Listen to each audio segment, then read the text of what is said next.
Class 12 physics हमारा chapter है atoms और हम सीबीएसई के प्रीवियस ईयर क्वेश्चंस कर रहे हैं। इस वीडियो में हम लोग 3 क्वेश्चन करेंगे। क्वेश्चन नंबर 32, 33 और 34। क्वेश्चन नंबर 32 है what is meant by ionization energy, right its value for hydrogen atom. ये क्वेश्चन सीबीएसई 2023 में 2 मार्क्स का पूछा गया था। एक बार आप इस क्वेश्चन को ट्राई करिए, फिर हम लोग आगे बढ़ते हैं। आयनाइजेशन एनर्जी क्या होता है? तो आयनाइजेशन एनर्जी, यहाँ पर थोड़ा हम लोग को ध्यान रखना है, ओवर राइटिंग हो गई है तो स्पेलिंग में ध्यान रखना है बोर्ड में लिखते समय। Ionization energy of an atom is defined as the energy required to remove an electron from its ground state to free state. तो आयनाइजेशन एनर्जी किसी भी एटम का वो एनर्जी होता है जो उस एटम के ग्राउंड स्टेट के इलेक्ट्रॉन को एक्साइट करके आपका ज़ीरो एनर्जी मतलब फ्री स्टेट में पहुंचा दिया जाए। तो ग्राउंड स्टेट से इतनी एनर्जी दी जाए कि वो फ्री स्टेट में चला जाए, ज़ीरो एनर्जी जो मानते हैं हम लोग। तो उस एनर्जी को हम लोग बोलते हैं आयनाइजेशन एनर्जी। हाइड्रोजन एटम के लिए हमें पता है कि nth स्टेट की एनर्जी होती है -13.6 by n² electron volt. Hydrogen atom के लिए वैल्यू निकालनी है। तो ग्राउंड स्टेट मतलब E1 इतना। तो अब इसको कितनी एनर्जी दी जाए कि ये ग्राउंड स्टेट से आपका फ्री स्टेट में चला जाए, एनर्जी ज़ीरो। तो -13.6 प्लस 13.6 देंगे तो ज़ीरो आंसर आ जाएगा। तो आयनाइजेशन एनर्जी होती है negative of the energy in ground state, क्योंकि ग्राउंड स्टेट एनर्जी और जब इलेक्ट्रॉन बाउंड होता है न्यूक्लियस से तो निगेटिव में एनर्जी आती है, इसलिए minus of E1 that is minus of -13.6 that is 13.6 electron volt. तो आयनाइजेशन एनर्जी हाइड्रोजन एटम के लिए हो जाएगी 13.6 इलेक्ट्रॉन वोल्ट। अगला क्वेश्चन है question number 33। Consider 2 different hydrogen atoms, the electron in each atom is in an excited state. ठीक है, तो हमारे पास 2 हाइड्रोजन एटम है, Z=1 और यहाँ भी Z=1। एक प्रोटॉन है और उसके जो इलेक्ट्रॉन्स है वो एक्साइटेड स्टेट में है, मतलब ग्राउंड स्टेट के बाद वाले स्टेट। तो n=2 में हो सकते हैं, 3 में हो सकते हैं। ठीक है, अब एक्साइटेड स्टेट दोनों की सेम है वो नहीं दिया है, तो मान लेते हैं अलग अलग है, एक 2 में हो सकता है, एक 3 में, या फिर एक 4 में, एक 6 में, ऐसे है ना। तो the electron in each atom is in an excited state. Is it possible for the electrons to have different energies but same orbital angular momentum according to Bohr's model? Justify your answer. मतलब क्या उन दोनों electron के लिए, क्योंकि 2 atom है और एक एटम में एक इलेक्ट्रॉन हाइड्रोजन एटम है, तो क्या ये पॉसिबल है कि उन दोनों इलेक्ट्रॉन की एनर्जीज डिफरेंट हो पर ऑर्बिटल एंगुलर मोमेंटम सेम हो? बोर्स मॉडल के अनुसार आपको जस्टिफाई करना है। ये question CBSE sample question paper 2021-22 में 2 मार्क्स का पूछा गया था। एक बार आप इस क्वेश्चन को ट्राई करिए, फिर हम लोग आगे बढ़ते हैं। तो यहाँ पर हम लोग देखते हैं कि the electron in each of the 2 hydrogen atom is in an excited state. According to question the electrons have different energy, hence the value of n for the electron is different. ठीक है, तो अगर energy different है तो value of n क्या है, वो भी डिफरेंट है, क्योंकि हमें पता है कि हाइड्रोजन जो एटम होता है उसके मतलब डिफरेंट ऑर्बिट्स के लिए एनर्जी डिफरेंट होती है। और उसको हम लोग कैसे निकालते हैं? En -13.6 by n² electron volt. ये तो फार्मूला है, लेकिन जब आप उसका बेसिक फार्मूला, फंडामेंटल फार्मूला देखिएगा जो H E0 पाई इनके टर्म्स में आती है, तो उसमें जो En होगा वो En क्या होगा? डायरेक्टली प्रोपोर्शनल टू n होगा। ठीक है, ऐसा क्यों? तो ऐसा होगा क्यों?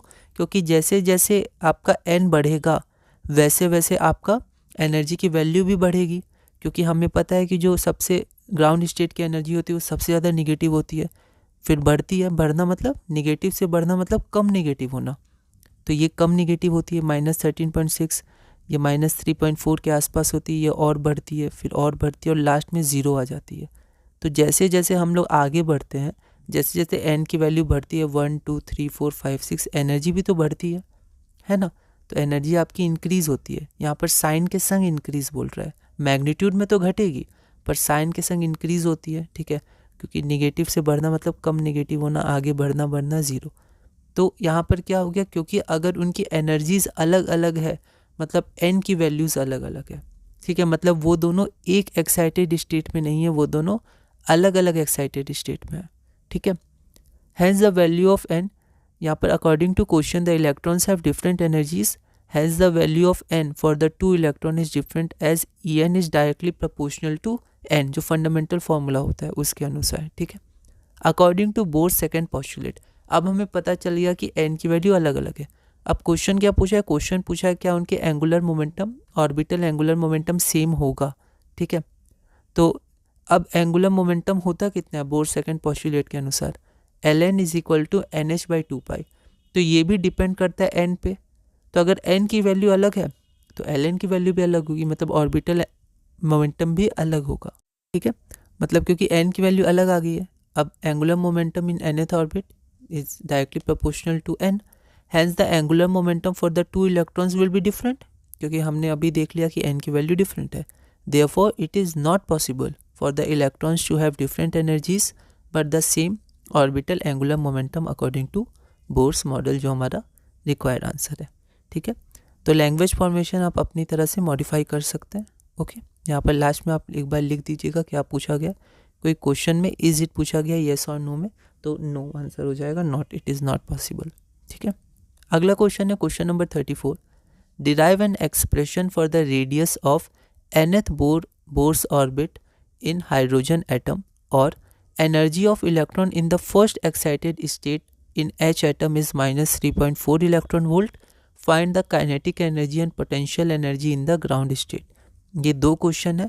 पहला क्वेश्चन तो आपका वही है, एक्सप्रेशन ये हमने किया है। एक बार आप दूसरा क्वेश्चन एक बार ट्राई करिए।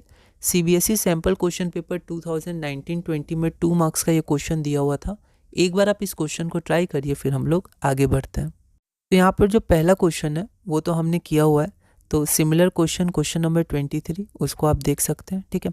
अब ये जो क्वेश्चन है ये सिमिलर क्वेश्चन हमने क्वेश्चन नंबर 30 में किया था, ठीक है। क्वेश्चन नंबर 30 आप उसको देख सकते हैं।